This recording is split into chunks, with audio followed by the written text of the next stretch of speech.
Megan, we'll continue to follow that story. Thanks very much. This morning, there's now 2 Christopher Columbus statues left in Baltimore City after protesters pulled that one down over the weekend and threw the pieces into the Inner Harbor. Those pieces were recovered yesterday. WMAR 2 News' Aaron McPherson was there while that process was going on.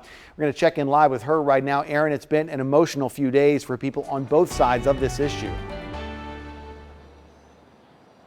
Absolutely. Good morning, Christian. Well, the Italian families who originally donated this statue more than 30 years ago wanted it protected. So they are frustrated that police did not intervene when it was taken down on Saturday night, and they want the protesters held accountable. And that's something that Baltimore Police Commissioner Michael Harrison says he plans to do. Now, he says a full investigation is underway, and there were a few officers assigned to the monument over the weekend, but as the number of protesters grew, Commissioner Harrison says it was tactically unsafe for the officers to put themselves between the protesters and the statue to prevent destruction. Ultimately, the statue was pulled down and then dumped in the water.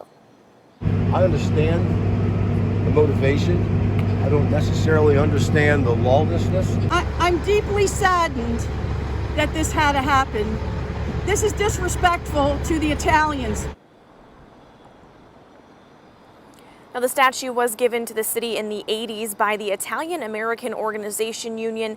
Now, since Columbus paved the way for many families in Little Italy to come to America, others believe Columbus Day shouldn't be celebrated, saying he stole land and killed people. Because of this controversy and the times we're in with other monuments being vandalized, the Italian community was working with the city to move the statue so it wouldn't be harmed, but they didn't move it in time. And when the pieces of the statue were being retrieved from the water yesterday, there weren't really any issues, no protesters here. There were a few people who said that the statue should stay at the bottom of the harbor, but again, no issues. And that same group who gifted the Christopher Columbus statue to the city many years ago says they do plan on filling this void with a different statue, not the Christopher Columbus statue. They do plan on refurbishing that one and then putting it on private property. Live in Baltimore, Aaron McPherson, WMAR 2 News. Okay.